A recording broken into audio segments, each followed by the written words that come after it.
20 दिन थाफैनायाव सासेबो इउपिपिएलनि लिडारफ्रा नायाखै होमब्ला बेनो सासेबो एबसुनि मानसिफ्रा नायाखै सासेबो साहित्य सभानि मानसिफ्रा नायाखै 65,000 थाखाखौ उकिलनि आखायाव उकिल खामानि मावनो थाखाय हरो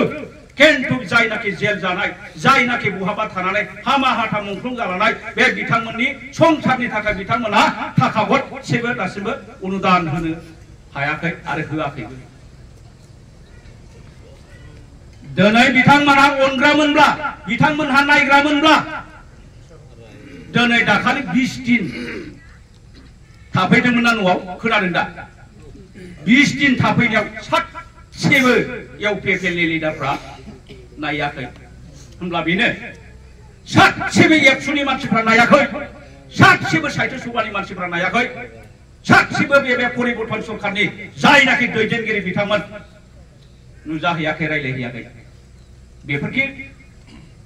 लिडारनि जैगथा गोनां नामा लिडार जानायनि जैगथा दं नामा जातिनि मोनसे सेक्रिफाइस खालामना जाति जनगोष्ठीनि मोनसे सेक्रिफाइस खालामग्रा नामा बिथांमोना जों दिनै गाबखांदों जोंहा गोदानै राजनिति दल दानांगौ खुनु गोनांथि गैयामोन जिहेतु आन्चलिक दल जोंहा रिजनेल पार्टी बिपिएफ आरो इउपिपिएल दंखायोमोन जों बिथांमोनजोंनो दंमोन निश्चय नोंथांमोना साफा साफा इउपिपिएलनि आरो बिपिएफनि गोजा नङा होमबा जोंथ' गैथ'वा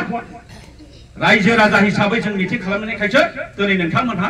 दिनै जिरायफैदों नङा होमबा जोंहा 1 मासल' जादों जोंनि राजनिति दला एपिबिआ 1 मासल' जादों 1 मासब्लाबो जोङो उपाय गैयैयाव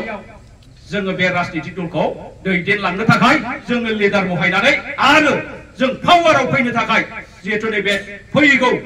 22 तारिखआव जानो गोनां बेखौ गेलेनो थाखाय जोंहा बिजाथि फसंना होदों 25 जन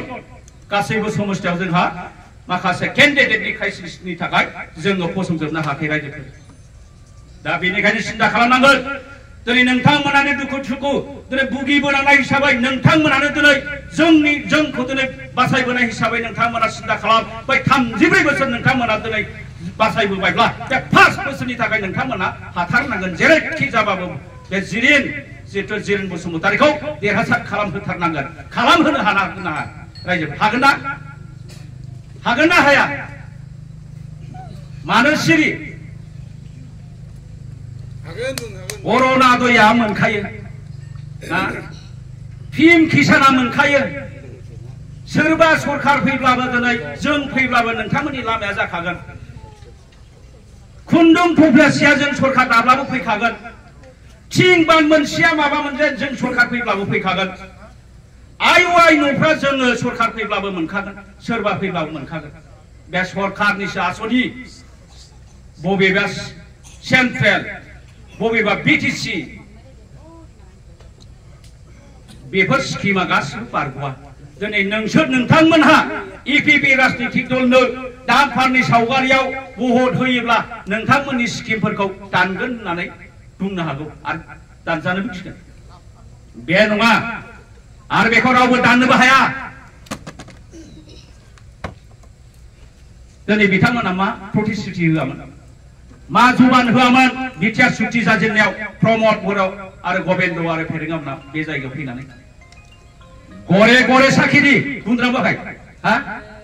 बुंदोंना हाल मावनानै जाग्रा एबा बै बन दान्दानि जाग्रा 5,000 मोनदोंना मोनाखै 5,000 75,000 मोनाखै 5,000 मोनासै आरो 2 लाख लेखा फरायनानै थानाय साख्रि मोनै 5 बोसोरनि गेजेराव 1 लाखखौ सुख'नांगौ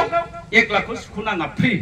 बिए पास मोनदोंना मोनाखै बाहाय निश्चय बिए पास जाथारगोन सोरबा मोनदोंना मोनाखै दिनै बेफोरखौ मानो दिन्थिना होनांगौ बेफोरखौ मानो जासिनांगौ बन दानग्रा दंना गैया बाहाय थेला दानग्रा 10,000 मोनदोंना मोनाखै सोंनाय मोनाखै दा मावनांलामोन बन दाननांलामोन खामला मावनांलामोन सुइजारलेण्डआव थांनांला नोंसोरो नोंथांमोना बे जायगायावनो सुइजारलेण्डखौ बेयावनो नुसिगोन बेरायबाय थादो सुइजारलेण्डआ बोरै लामाया बेनो सुइजारलेण्ड आरो बे हादाननि होनाय सुइजारलेण्ड गैया गिर्जा मन्दिरा नोंबो खुलुमो आंबो खुलुमो हा बे इसोरनि मोनसे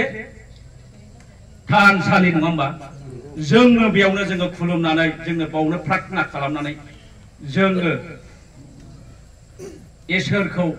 इसोरनाव बोर बियै बियै जोङो बिसि फिसानि थाखाय जोङो दा लोमजाथों खहा दाजाथों होननानै जोङो बे थानसालियावनो जोङो बोर बिनानै थायो संसार जानानै दंगासिनो दं नाथाय बिथांमोनहा मा बबे जायगानिफ्राय षड़यन्त्र फैखो लागावजोब्बाय गिर्जा मन्दिर खुंलेर ड्रामा बेसोर सालानि ना नैबाव फैनाय नोंथांमोननाव फैनाय फेरेंगा फरेस्टनि एम दिनै बिथाङाबो जोंबादि जाहैदों दसे ट्रेनिं मोनाफ्रा मा ओरै थांबाय बहाबा साख्रि मोनैनि थाखाय दिनै नै बैयावथ' मोजां मावाखसै नमिनेसनखौथ' बैयाव मोनासै टिकेटखौथ' बैयाव मोनासै बावखुंग्रियाव थोनोर जाबाय खालामनांबाय बावखुंग्रियाव जेनगोन बादि सानलायबाय निसमायाव सल्ल'आव नै फैलायबाय बैयावबो गांलाब मोननैयावबो गांलाब निस्सय गांलाब जाहोनो हागोन ना भाइबो हायो हानांगोन एकदम हाथारनांगोन बेनिखायनो रायजोफोर अननानै मुगैया मुजुआ जिहेतु नोंसोर 34 बोसोर दिनै जोंखौ नायबायब्ला जोंखौ दिनै फिसिनानै फोथांबोनानै दिनै मुखामिला खालामबोनो हाबायब्ला बे 5 बोसोरनि थाखाय दामफारनि सावगारियाव भटखौ होनानै दिनै नैबे जिरेन बसुमतारी सारखौ जाहाथे नोंथांमोननिनो सालानि ना नङा बे लकेल नाथार बबेनि आइ दै गुदिनि बेसरबारिनि दिनै बेखौ देरहासार खालामहोयो गावनि बेसेन गोसा आसिखौ दामफारनि सावगारियाव होनानै नङाबा निस्सय माबादि मोनदों खावलाब्ला ना सियाल नुखो बे केन्डिडेटखौ 5 बोसोराव नायनाय 5 बोसोराव जुदि नोंथांमोननि जेबो आसनि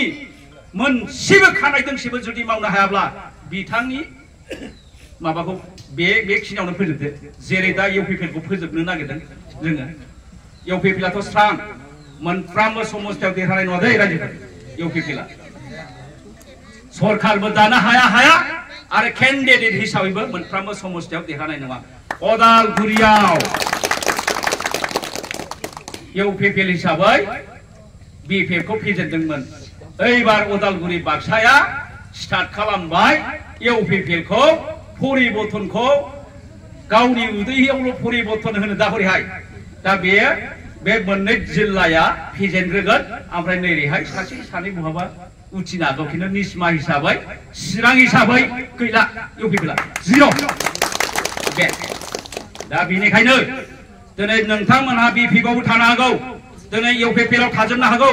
नाथाय मोननैखौबो गारनानै बे 5 बोसोरनि थाखाय बे एपिबि राजनीतिक दल जिहेतु दामफारनि सावगारियाव गावनि बेसेन गोसा आसिखौ फेलें खालामालासिनो होनानै देरहासार खालामो